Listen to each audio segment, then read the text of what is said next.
Hey everybody, Breakthrough Health and Life Coach Glenn Hattem here. I'm here with my good buddy Becca. Say hi to everybody, Becca.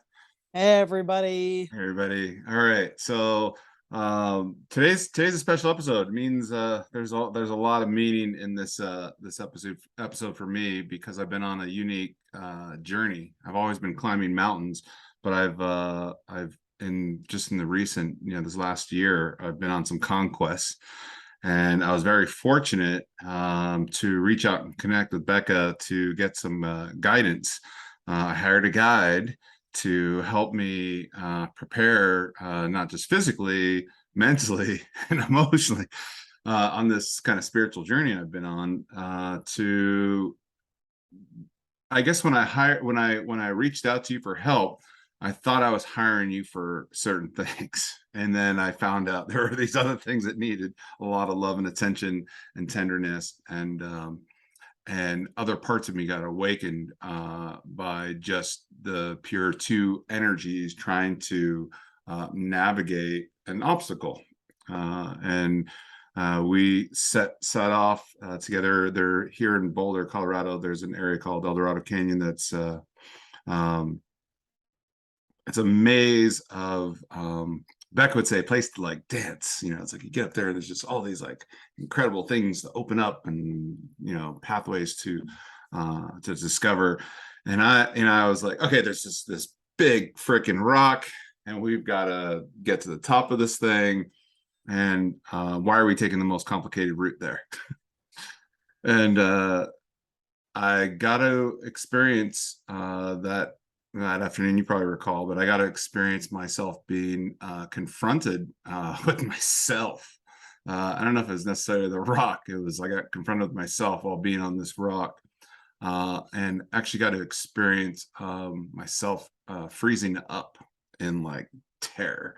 Meaning, to help give a little bit of context, at the start of a route we began on. There was a crux right at the beginning of this. The hard part was like right at the beginning, and then everything's kind of not as a cakewalk, but it's pretty reasonable from then on. And so I was able to watch you disappear off into the sunset, as you went off and set up gear and laid things out for me.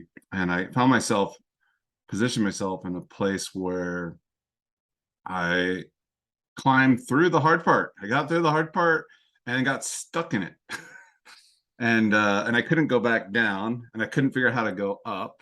And one of the lessons that I've been playing with when I had my successful climb with Devil's Tower, which I did recently, was a lesson that was ongoing throughout the day, which was like you got three options. And you probably heard this before, but it's like you can go up, you can go down, or you can stay where you're at. And staying doesn't last very long, and it's not a good deal. It's you like figure out what you need to do and move on and head up. And so I found like with Devil's Tower, I really had ingrained in me at that point, there wasn't an option of going down, and there was the frustration of trying to figure out how to get up and get through putting together different puzzles along the way. And it was I felt like I had a firefighter with me when I was on this rock. I mean, I actually described that experience of I remember trying to text you when I was in this spot, and there's like no cell reception in the canyon. I'm like, help. You said I'm freaking out. I'm freaking out. That was the text. Yeah. And I don't know how by miracle somehow she like came down this rope like a fireman, it was like, hey, and kind of had this kind of really kind of Indiana Jones kind of casual, like, hey, we've been here before, done this before, just do this. I'm like, but I don't want to do this. And there was a great deal of trust in your level of experience and simplicity of way you would convey things. And so um, in our there was just a rapport that was built very quickly, a trust, and that's required, to be out on a rock doing these kind of things. There has to be a great deal of trust. And one of my other guides, when I had gone and done Devil's Tower, he our conversation was trust the rope, and I'm like, well, I gotta trust the guy with the rope. It's not necessarily the rope. He's like, no, trust the rope. And so there's that kind of progression of trusting your gear and your equipment and And yourself yeah, ultimately. and yourself ultimately. Um, but my intro here is just I wanted to give you an idea here. Like I'm a big Mama Luke. I'm a big, 6'1", 220-pound muscle guy. I'm the typical rock climber. When you think of rock climber, you think of this big guy from the weight room just gonna fit perfectly on a rock and fly up that rock. Not exactly. And but I'm smart enough to get with the best. I'm smart enough to inquire and seek guidance and listen and trust. And there's a degree, I always tell people, it's like, if you want to have when you go looking for a great coach, it's like, who are you going to make great? It's up to you as the client to really empower that coach, to really, to ask the right questions, to tell them what you're stuck with or what you're trying to get out of it, or where your edges are. It's a collaboration. We're going up a rock. There's, you go up the rock one way, and this 220-pound guy, he goes up a little bit different way. And that was something that I was confronted with when I did Devil's Tower. It was because I had a guy that was about $140, and I'm like, what do I grab onto? And he's like, it's right there, in front of your eyes right there. And I'm like, oh, it's up my belt. It's like, it's here. We have to, when we're climbing, you have to use the intelligence of your body and what's occurring kind of in real time, very quickly. There's like a trust of yourself, and then ability to let your coach or your guide know where it's like, you gotta let it all out, where your hangups are. And I think I didn't even stress probably enough going in with Becca that day, just on how, like, I have such a fear of heights. Like, I'm doing this thing that I'm really scared of heights, but like, I'm gonna be cool today. And that as soon as I found myself in a position, all the coolness went away, and it was like, I don't know what to do. I forgot everything. I forgot my name. Yeah. And Yeah. yeah, good. Well, it was just interesting to like come down, because I was up there for a while wondering like what's going on down there. Like he's gonna figure it out. Like it's relatively obvious. Yeah. And yeah, just going down and seeing you like sitting on the like little ledgy thing. You're like, I don't know what to do. But you also like had this big smile on your face. So like there was this interesting like you're you were trying to like not be as freaked out as you were or something, but also you clearly had completely frozen up. Yeah. And yeah, I think sitting down was kind of the point of no return there. Yeah. um Yeah, I think but it was even prior to that, just like the calves were firing, my mhm, arms were pumping out, and I somehow mhm, found a way to like kind of get one cheek on a little tiny little ledge or mhm. something. And you're like, well, that probably came down. I'm sure when you came down, you're like, oh, that's a weird position. That's not going to help And you move forward. I didn't even know you could sit on that. um yeah, I'm kind of curious how you said that when you signed up for coaching, you like had maybe had one image in mind of what you were hoping to get out of it, and then you got something else out of it through the process. Um, and Yeah, yeah, what those were. yeah, I often find this with clients as well. They'll come to me for a weight loss goal, and it's not really about the weight loss. It's like they're wanting greater inner peace. They're wanting to feel more empowered again. They want to get unstuck from an area that's gotten real sticky. They want to get a reframe and just feel not just empowered, but there's like they're hopeful. With doubt Hmm. they're coming, but they're hopeful that something new can transpire or can come in. Hmm. And I found, even just in my experience working with you, from not just when we worked in the canyon, but even at the gym, in some training and prep for my climb at the tower, uh, there are just some things that I'm sure you got to witness me when we're like, just even something basic as like when we're doing the hangs and letting the arm hang free. I'm like, oh, I can move my body, just swinging Hmm. kind of, and being Hmm. playful and being free. And it's not like this arduous, way to Hmm. get up the rock, that I can actually like relax. Right. I think your hardest thing with me was like, hey, there's a rest spot there, stay there longer and rest more. And I'm like, I got enough rest. Yeah, you're like in the hyper masculine of like, I've got the strength and I know what I set out here to do, and that Well, is conquer this rock, and I will conquer this rock, and I will not engage in the process that entails. Which you became open to it for yeah. sure, and I think it's very common for people to be resistant to the process when it seems like there's more of a like extrinsic goal of just like doing the thing rather than understanding that, yeah, there is a process to, this arbitrary 50, 500, whatever, however many feet of rock that you're trying to ascend. uh that's the extrinsic goal, but there is something within that process that is what you're saying is far more intrinsic and meaningful, that the process itself is uh, actually the goal.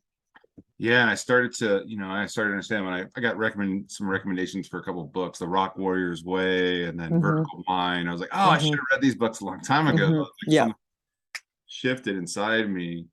Um, and I was like, oh, there's a lot of stuff getting rewired and reshaped in me, in my being, in my way, in my nature. I was counting on just relying on true grit and tenacity and fierceness and perseverance and determination and accomplish, and check this box and do what I got to do, handle my shit, and suck it up. Mm-hmm. Mm-hmm. All those things are all very powerful and very useful and very helpful. And then I'm finding myself having having to learn some like these are ballerina moves. Like I gotta like really weight my feet, and relax and stay calm and move my hips more. And I've got to look for, don't get tunnel vision. Mm-hmm. Actually, and that's something that happened when I was freaking out and got nervous on the climb. Was like all of a sudden, and your anxiety like pulls up. Uh, you can start to get tunnel vision. You stop seeing all these perfect handholds or footholds and things that Mm-hmm. are all around you. And so, kind of answering your question, I think there's the intention going into something, and we can lay that down, and then we can also be open to what's wanting to happen and what's actually is right here and unfolding, and it can be a pretty beautiful experience, and can also be very edgy. And so I found myself as I've been doing this work, I've been inviting others to like explore this crazy sport of climbing, you know, as an opportunity to develop yourself, to not just create another fun hobby or another thing that produces really great physical attributes because it's a great Mm-hmm. body sculptor and Mm-hmm. muscle enhancer Mm-hmm. and confidence builder, but it can change your nature, your way that you go about the world. So it's almost seems like climbing is almost for me thus far has been an experience of a way to tread lighter, more gentler, and a little more respectful of of one's your own way and the way of others.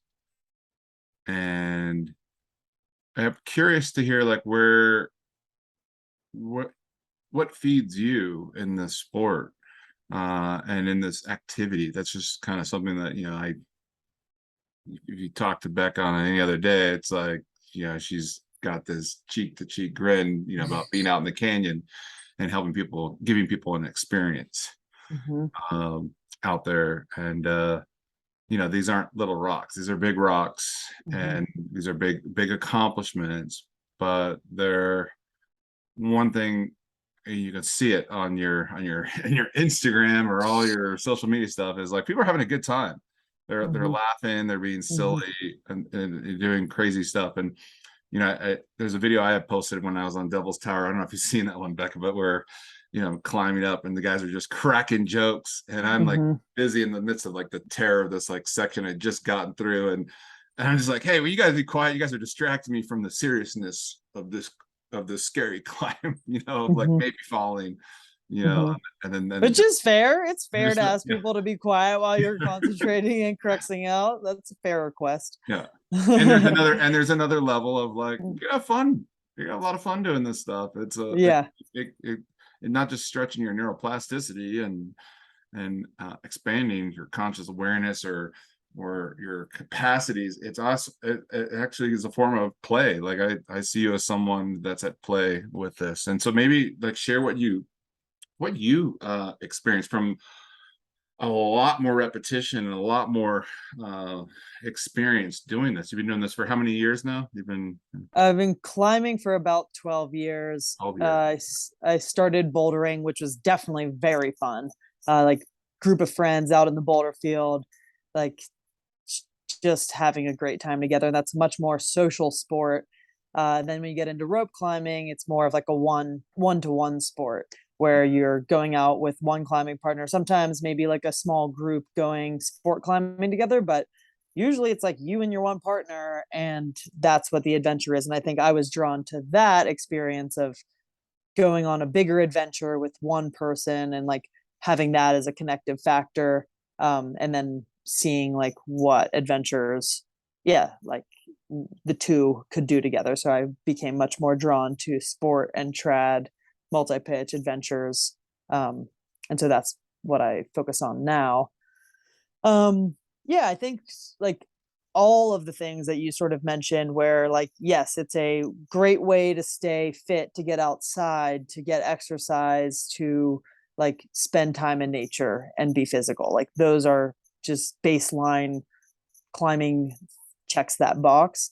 um and what happens when you spend like how often do people spend even 4 hours, which is like a short climbing session, outside with one person in stillness? Or you turn that into like a full day, that's 8 hours, or like a really long day that's like 12 to 20 hours of like being outside with someone, and the amount of spaciousness and process that happens within that, um is, yeah, like it's huge.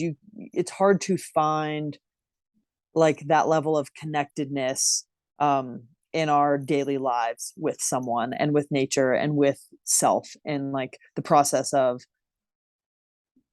being in the mountains, which is, has lots of variables. So yeah, being humble to nature, being humble to our own emotions. Like the suck it up thing is definitely like a thing of the past, and like in some moments like you do need to just say, you like, I need to execute Power. now and do this, and like that is what needs to happen. And there's also like times in order to like keep yourself alive or uninjured, or like to make wise decisions so that you don't, increase the consequences of high risk uh decisions, to, yeah, say, you know what, like today I'm feeling really off, like emotionally, mentally, whatever it is, physically, and to just be honest and say, I actually don't feel comfortable pushing it today, like will you lead this pitch? That's like a little bit more intimidating. And my mentor Justin has taught me a lot about that, about like if you want to be an old trad climber, you have to be honest with your emotional self, because we're emotional beings. We're not just machines, and we have to be able to check in and know when's the time that we feel like ready to push it, and when's the time that we feel like, you know what, I'm just gonna like follow today, and like that's gonna feel great. Or I'm gonna top rope, yeah, follow top rope, kind of similar um lingo. um but yeah, I think climbing is like a thing that just like enhances the feeling of connectedness for me in life, like connection to self, connection to others, connection to nature, connection to breath, connection to my process in some way. And I think it can bring up a lot of challenging feelings, especially when I get really scared and like feel like, oh, I should be able to do this and not be scared, like and then they kind of can go into like a big cycle of like, well, what am I even doing out here? And then it kind of has to be this remembering cycle of like, oh, because it's fun. And I I think really I've don't like like that thought. That's the one thought that I have a hard time with, is like, what am I doing here? yep. Yeah, it's not a comfortable thought. You're like, it's like an existential crisis while you're like in the middle of like a move, and like climbing within like 5 minutes you can go through every single intense emotion of like the excitement, then the fear, and like then the doubt, and then like you move through it, and then you're like elated and like stoked again, and like feel like on top of the world. And it's just like this kind of can be kind of an emotional roller coaster. I think some people don't feel it as intensely, but I definitely can feel that I intensity of it. And definitely felt it's, that. yeah, Uh, it's, when I but when I that's was on, part of what's so fun. You're like, I'm alive, like this is amazing. yeah, when I was on Devil's Tower, I think it was 5.5 hours, 6.5 hours, but about 5.5 hours of it was that cycle running on like hyperdrive. It was like, I don't know how to solve this. And then like, oh, I got it. I'm like, okay, the rest of the day is going to be smooth. And then like 6 inches later, it's like, Yep. I'm right back running the same cycle, like at another level. Yep. And you have to process. The other thing is like processing things really quickly. Mm-hmm. I think like then you do a normal life where you're like, oh, I can just like kind of get all upset and vent and freak out about this. Like I gotta park that in the car for later and deal with that. Mm-hmm. Definitely. And I think one of the reasons like I loved bouldering, and then I kind of decided to move towards ropes, because you can kind of do similar thing as you do bouldering, which is like trying at your physical potential on ropes, but just higher off the ground, which also felt more fun and exciting and adventurous. Um, and that's what's holding us back from the physical moves. Is it actually like our physical capability, or is it our mind's belief in what we're capable of doing? And so many times I see people saying, I can't do that, I can't do that, like while they're actively doing the thing they're saying they can't do. And it's like, well, what if you moved into that with confidence? How would that feel, as opposed to trying to do it while you're like in complete doubt of yourself? You're taking a lot of energy to be doubtful, and that's making it a lot harder. You're carrying a lead weight of doubt. Gosh, I had to deal with that. I was learning when I went and did Devil's Tower. When I got there, I had to learn about stemming, and it was like being in a Jean-Claude Van Damme split position, climbing up this rock where there's nowhere really to grab, Mm-hmm. and just like, and it's like anything wrong, you just kind of just slide down and like slip. And I'm looking up and I'm yelling up to my guide. I'm like, I don't see anywhere to grab. There's like, I don't know how to solve this or whatever. He's like, just scurry on up, just come up. And I'm like, I'm like, I don't know how to do this. I don't know how to do this. And then I was like, oh, fuck it, I'll just do it. And then I just, Mm-hmm. and I was Yep. like, okay, Yep. Your there's a body knows better strategy. than your mind a lot of the time. It's so bizarre. It was the weirdest thing. Cause I would look at it and I'm like, I can't figure out how I'm gonna do this kind of crab walk move. Mm-hmm. And it was like, I can't. I'm like, oh, I'll just do it. Yep. You And just then gotta all of a do sudden, choose that foot, this hand, that foot, that foot, this hand, that foot. It's uh, like a presence practice. Yeah. yeah. And I was wanting so bad, wanting like I need to see the lay of the whole thing. And it's like, And that's your big block. And that's common for a lot of people, especially because a lot of people are, I mean, our culture is head centered, but also like a lot of like intellectual, analytical people go rock climbing. That's part of why people like climbing, because it is a problem to solve in certain scenarios. But sometimes the mind is just like really over exerting when it's just like the body's job to do what it knows how to do, yeah, it's really and the mind wild. to just be there to support and be like, yeah, you can do this. Yep, that's right. Correct. Yep. Awesome. Take a breath. Good job. You're doing great. Isn't this great? Like reminding you of like that this is a fun thing to do. I remember a distinct reminder you threw out at me when I was in that stuck position, and I had positioned because I had sat down on this little ledge because I just had gotten exhausted.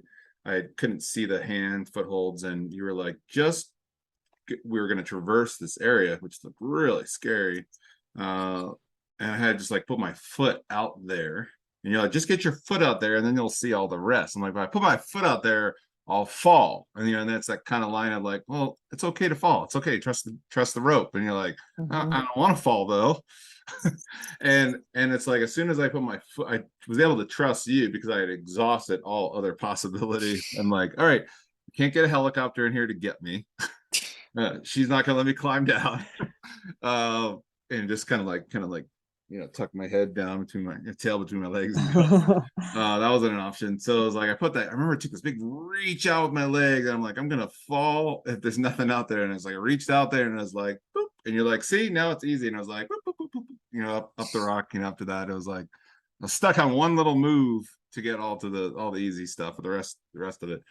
And that was the game when I was on the tower. It was a lot of like, I remember my guide even just telling me, like, you're not completely fully extending on that left leg, reach all the way up, and then reach your arm all the way up, and now look around and see all the options and stuff. I was like, oh man, there's like all kinds of stuff here. It's like, I'm a candy store now. And so it's just like, kind of in that fear of falling, I was restricting a certain amount of balance and energy within my body, that I couldn't use my full potential, which would actually make it a lot easier. And so there's that over gripping, and then so it's like, I kind of dance between like, oh, now I'm a climber and I'm getting the hang of this thing, and like, oh, now I'm freaking out, I'm back to like the basics again. And it's like constant humbling and getting spanked, and then everything back out of popping out of your head into the body, back into the head body. Yep. Yeah, and I think there's a big metaphor there in terms of life, and that's one of the ways that I think climbing is awesome, is that it is kind of like a base domain for learning lessons that are very applicable to the larger sphere of life. And yeah, I think it's like the same thing of like, oh, I don't know how this whole process or project or whatever is gonna go, so now I'm freaking out and can't even take the next step, which is literally just 2 inches forward. And then once I step 2 inches forward, maybe I'll see what the next step is from there. But I can't see that next handhold unless I step on this foot that's 2 inches higher than the one I'm currently on. And like trying to see the big picture. And I listened to a podcast recently with this guy. His name's Boyd Vardy, and he wrote The Lion Tracker's Guide to Life. And he said, I don't know where I'm going, but I know how to get there. And I don't know if that was his quote or one of his mentors, but it's like, I don't know where, necessarily this path is going to lead, but the way to get there, like at least in climbing or, and maybe a larger concept, is like, yeah, obviously, like it's the one foot in front of the other concept, but like literally just focus on what resources do I have available to me right now. Oh, there's a tiny foot right there. Okay, let's see what happens when I step on that. Don't try and plan out, okay, well, if I step up on that, then what's going to happen after that? And then what's going to happen after that? And then, okay, well, then how am I going to get another 600 feet up to the top of this after that? Trying to remember and deal with all that at once. Yeah. So it's just really like simplifying it down to, yeah, really like, what do you have right now? And that's like, when people get scared, that is exactly what the tactic is to do, is like, okay, can you, if this happens a lot with younger kids that I've worked with, where they'll, yeah, like get to a ledge, sit down, and then freak out just like you did and be like, well, now I can't, I don't want to lean on the rope, I don't want to climb up higher. It's like, okay, well, can you inch your butt 3 inches closer to like the edge of that? Okay, what about one more inch? What about another? And then eventually they can like get off the rock and onto hanging on the rope. But it's not about like, okay, just lean back, just get on the rope. Like you have to really walk it through small, tiny steps. And she's also saying that little kids can do this, Glenn can do this. Oh yeah, do this, you can do this. So I told you I got a 94-year-old client too. Yeah, she does. 94-year-old client that's getting after it. All the ages. Well, let's go travel a little bit back in time here. Like how did you even get interested in this whole climbing thing? It was about 10 years ago. Let's even go maybe further back and just maybe kind of take a look at maybe what type of kid were you like growing up? Were you very into like exploring out in the woods? Because that was kind of me as a kid. I was very much into my generation was like, get out and don't come back till dark. In fact, maybe come back, tomorrow or something. Yeah, I do think had a good amount of freedom in that respect as a kid. I'm the youngest of four, Yes. and so I've got two older brothers and an older half sister, and so yeah, like we wouldn't ever do like camping, but like we did some cabin camping. We had this country house that we'd go to in the summer that we rented out. And would go, like, my dad would take us fishing in the lake and would just like explore the woods. And we had like a backyard that like felt very adventurous to like a little kid, that just like wrapped around the house. And so we could like play in the bushes and like play, yeah, just like be within nature as a little kid. And then I I got into skateboarding when I was in Nice. like late elementary, early middle school, and it Same. was my yeah. A lot of skateboarders actually go to climbing. Mm. I've found. I think there's a lot of mental and somewhat physical similarities, but climbing is a much less like hard on the body sport than skateboarding, and so I think it's just like, oh wow, like climbing seems intense, but like not as intense as like falling on the concrete. Yeah. Uh, and so I skateboarded for a while, and it was my dream to be like a professional skateboarder. And I was like sponsored at like 13, not like super sponsored, but I was like getting free stuff, and it was like the most exciting thing in the world to me at the time. And because there's not like a lot of like women or young girls in It's pretty particular rad. skateboarding, Yeah. it was like definitely easy to like milk that. And I just was like, oh my gosh, I want to like go to cyber school and become a professional skateboarder. But I kept breaking my ankles, so that didn't really work. And then in high school, um, my eldest brother had done this program called the Student Conservation Association, where he like went into the wilderness for a month during the summer as like a volunteer program, where you go into the wilderness in like a national forest or national park, and you do some trail maintenance or something to like help restore the environment. And you like camp out for the month, and you're with like this group of like 10 people and like 2 or 8 to 10 people and 2 crew leaders.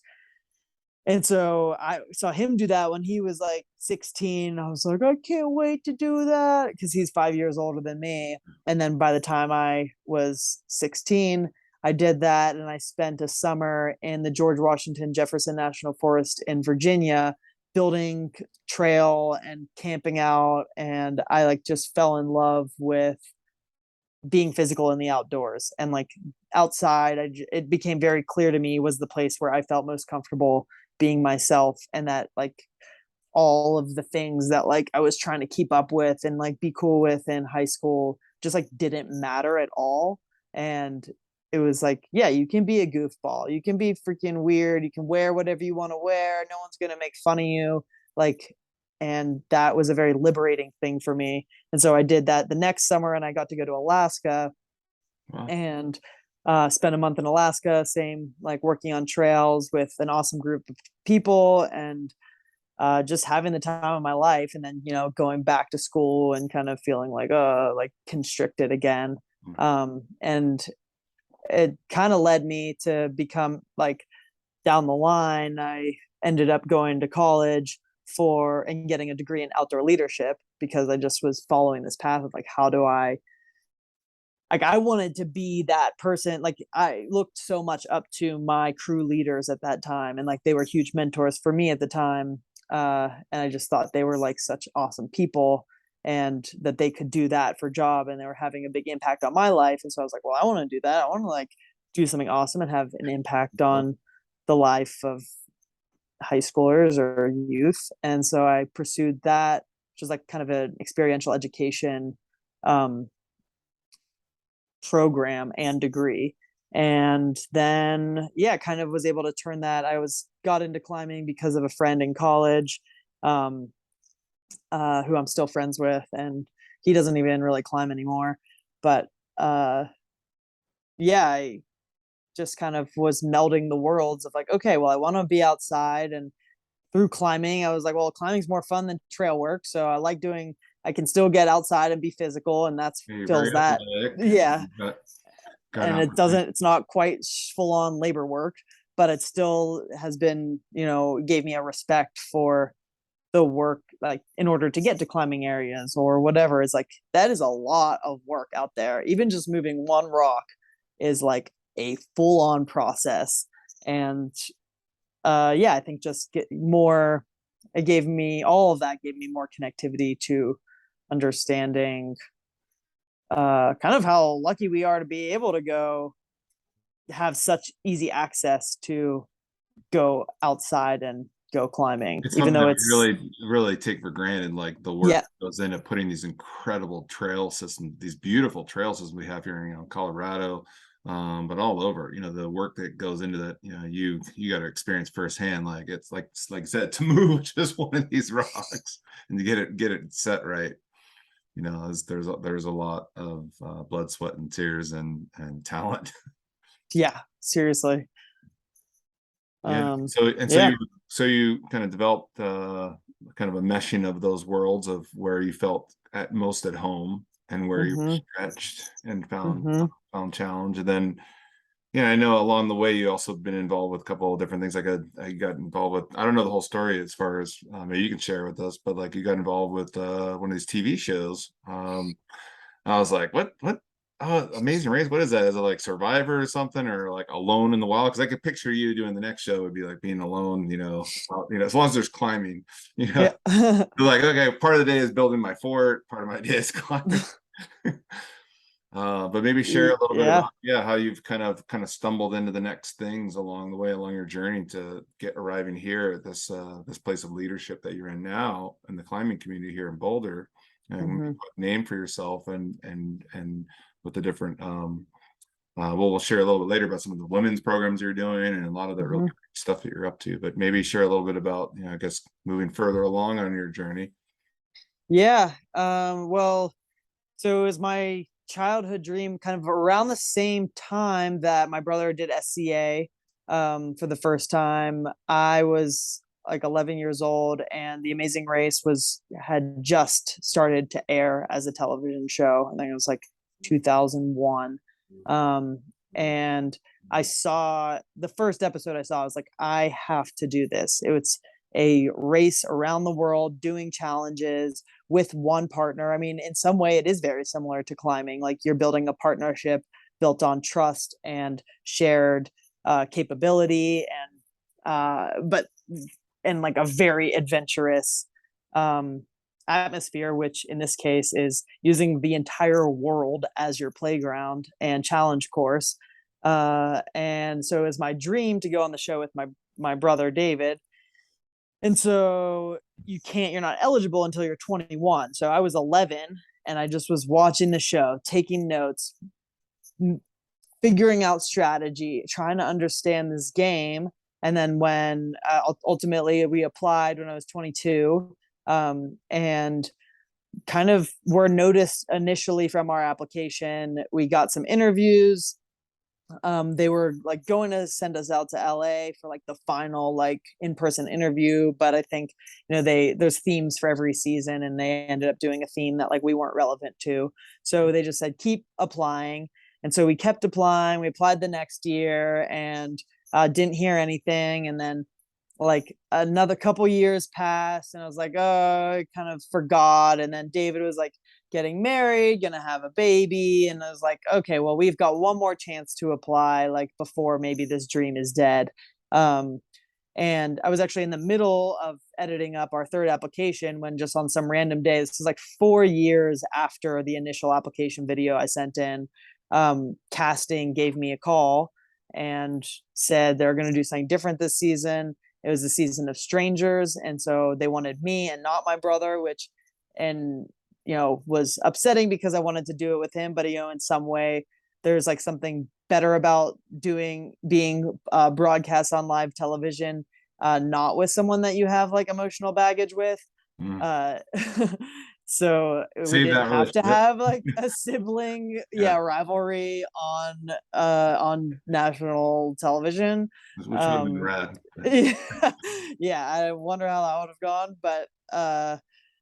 but ultimately, yeah, I got to be on the show, met my partner at the starting line, Floyd, who he and I like hit it off amazingly. It turned out he lived in Boulder as well.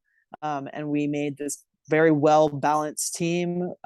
We were known as Team Fun, and we had a blast together. We knew that like we wanted to go into it with that intention of like, we had both watched the show growing up and see, all these people who go on it and just have like bicker the whole time or have a terrible time. And you're just like, I can't believe you're getting like a free trip around the world and now you're just like fighting and you're not even enjoying the experience. Like, blast. And that was our intention, and we did our very best to live that intention out. And it's very hard to do considering the high level of stress that the show is designed to induce. But we did our best, and then we were very liked. We kind of had a tough go down on our first time on the show, and then we were invited back a couple seasons later to compete again.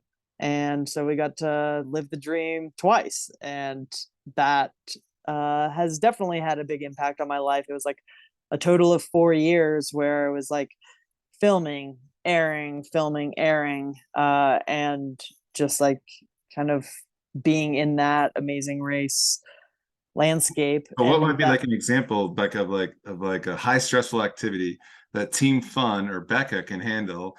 Because I've heard that from other people. I didn't know your theme name was Team Fun, but I heard that from everybody else. Like, oh, they were like the funnest, like, partner, the two of them.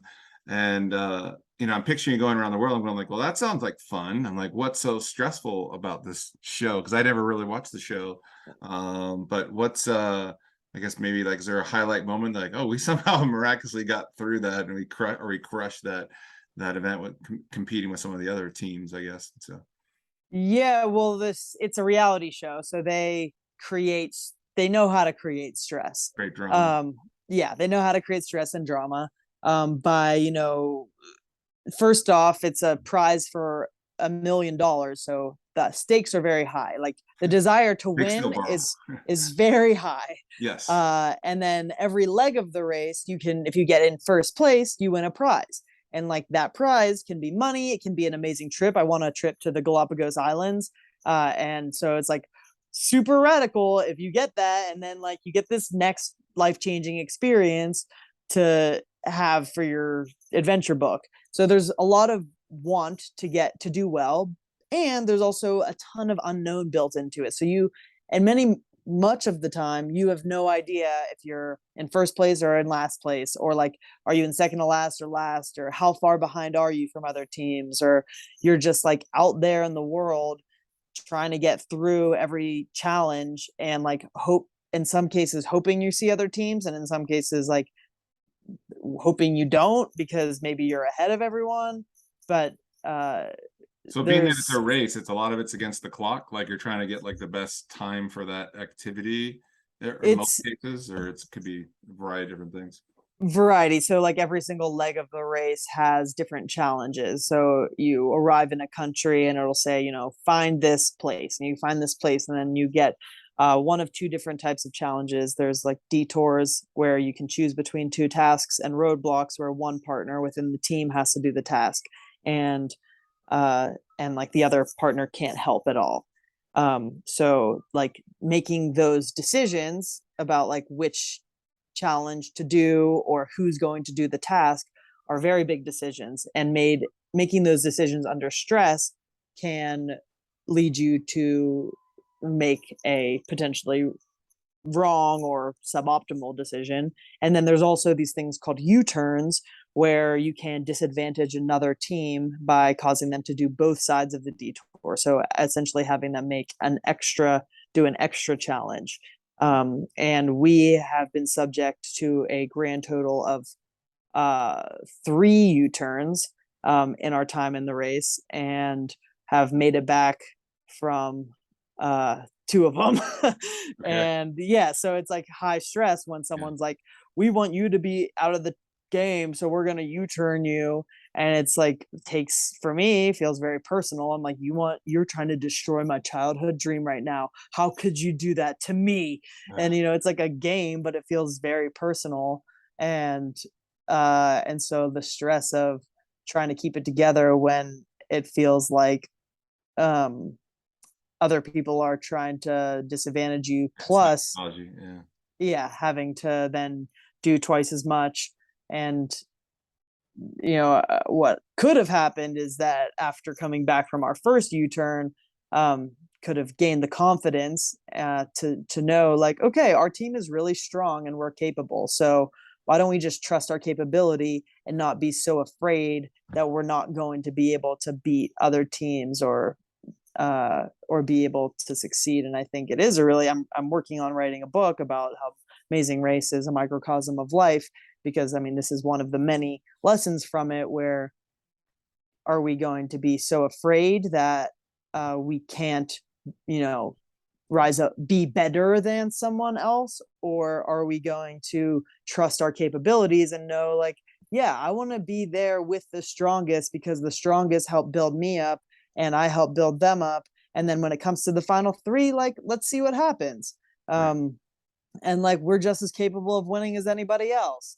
Versus a But lot of not shows are all about like take out the people that might be people will be like strong competitors. exactly. And that's what, U-turns are all about, and how they build that into, really, the race is unique as a reality show because it's you in the world. Like the variables to how you could win or lose are, there's lots of ways that you could, there's many teams that have, like, lost because some taxi driver in a foreign country like didn't know where the location was and took them to the wrong spot. Like, that's a way people have lost. And so it's just like, there's not a lot of control, and that's stressful. Yeah, and there's a lot of moving parts, and like shit can happen. If shit can happen, it will happen. And how Yeah, quickly can you calmly and even laugh about it, make humor, and but quickly, re-strategize, on and the make light of it. Yeah. side of it. And I think that's what um I think you bring that calmness to the climbing adventures, or when even just on the floor in the climbing gym when you're teaching skill sets. And even what speaks highly of you is like even your mentor Justin, who's a pretty well-known climber. Just that he's taken on some challenges recently. We were talking about just that he invited you as the support person to help do a very challenging timed activity. And I even myself coming to you going like, hey, I gotta be ready, and I got a week to do this thing. And so there's something about a gravitational pull that pulls people towards you. And maybe talk a little bit about how people would get a hold of you, and also your women's programs that you're very passionate about. There's a variety of different things that you're engaged with, aside from the climbing organization that you're a representative in the canyon. But yeah, just if people can kind of have a little bit of a idea of the different flavors of things that you're involved with, and then what are the best resources for them to. What's really cool here is you can actually reach out and connect with Becca. Yeah. Yeah, thanks for saying all that. And yeah, I'm teaching some women's climbing courses at the climbing gym where I work, Movement, in Boulder, and trying to figure out the best format for building community through climbing. And that's been a bit of a challenge, but also been like exciting to figure out what formats work for people, because ultimately people are seeking connection, and climbing is a great modality for which we can find connection. And I'm actually doing a program with Google this week, with women at Google. So trying to get more into the corporate sphere as well, to help Great. provide opportunities for people in the corporate sphere who like work in the same company, but like, yeah, maybe need a little bit of help with the human connection side of things, to go use climbing as like the tool for that. But ultimately it's like, if we can get outside or get together away from our phones with other humans, it's like a very valuable thing that we can do in this day and age. And so trying to provide more opportunities for that, and open to, yeah, working with people's needs around that. My Website is beccadroz.com. It's also the same as funstoppables.com, but it'll take you to the same spot, BECCADROZ. And I'm Becca.droz on Instagram. And yeah, I do private guiding like I did with Glenn outside, which is my favorite thing to do. I love it's like the best job I've ever had, where we get to go outside climbing and have an adventure together. And so Tune I in, you'll work, get to see me on another video yeah. shortly with her. We'll be on something crazy. Awesome. Yeah. So yeah, I work with Denver Mountain Guiding with that, and I also work for Women's Wilderness, which is a nonprofit that focuses on women and girls and getting into the outdoors and leadership and all the really great things. I Yeah, don't know. and Are you climbing, taking on climbing in the anybody gym. over 94 right now? Anybody over 94? Yep. I'll Okay. take. Okay. Yep. Any So that's everybody age. under 94. Yeah, 94, 96, I'll say 100 and under. We can make it happen. Well, I'm just really appreciative to one just hold space with you, being able to hang out with you, Becca, and it's always a pleasure. And I think our audience is just going to be delighted with just being able to listen and get to know you, what just your unique way of walking in the world and what's possible for them. So I think there's going to be a gravitational pull of folks that are ready to step up and do their work and engage with life in the way that's being called forth. And there's quite a degree of freedom and unique expression that Becca will beatbox maybe for you and hold space. Yeah, she's quite the beatboxer actually. Don't be fooled. But the space for one to be on their adventure, and what better to have a guide there that you can feel safe with, and that's very knowledgeable to get a lot. I think I was just like question, like, and she was like answer. I felt very safe to relax into whatever needed to like come up for me. And even when I come to our skill training sessions, it's like, oh, well, I would bring forth like, here's my thing, my Glenness, the thing I do. How we work with that as we do this thing that you do all the time.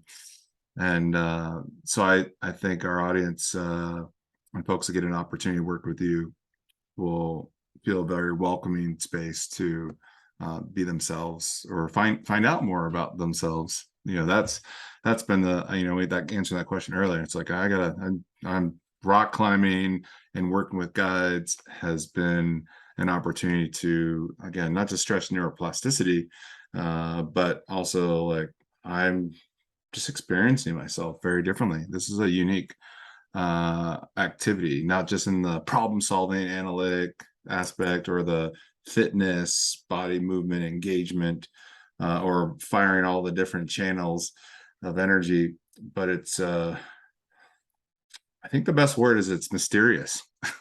It's very like I show up and something's going to be revealed to me today that was not part of the intention of the day. So I just And want to say thank yeah. you. Yeah. Thank you. Yeah, I think that's part of what people enter climbing, and they don't really realize that that's going to be part of it. And they're like, "Oh, I guess I signed up for this whole thing, didn't just do the climbing thing." But yeah, to just echo what you said, I do think one of my biggest goals in whatever I do is to help support people to just be able to feel like they can show up as themselves, whatever that means. And I feel like that alone is it's all the best I can try and do, and to give myself that permission and to give other people that permission, because yeah, that's life's hard enough to have to suppress ourselves. So yeah, thanks so Yeah. much for having me on here and asking Yeah. some great questions. Yeah, and I appreciate you. And like I said, I think I shared with you. I'm in a. I never would have thought I would be in a lead climbing class, hanging out with Sam, talking about skateboarding, and but actually, like I think when I hung out with Becca the first time, I'm like, well, you're gonna do that part. You're gonna lay the equipment in. Like I'd never go above I'm gonna be down below doing this part where at least there's some safety net of some things and intelligent. But here I am just kind of riding, going, it's very weird to experience myself going like, what's the next edge of this thing here? Like, okay, Yep. that looks really scary and uncomfortable. I think I'm gonna try that. Infinite amount of edges in climbing. Yeah. We're always can be beginners in that sport. Mm. Mm. That's the beauty of it. Well, thank you so much. I'm so appreciate you, and thank you everybody. And tune in for the next episode, and we'll see you in a little bit. But what a fun time today, and hope you had fun with Team Fun over here. So, Thanks, Glenn. all right, thank you. All right, let's see here.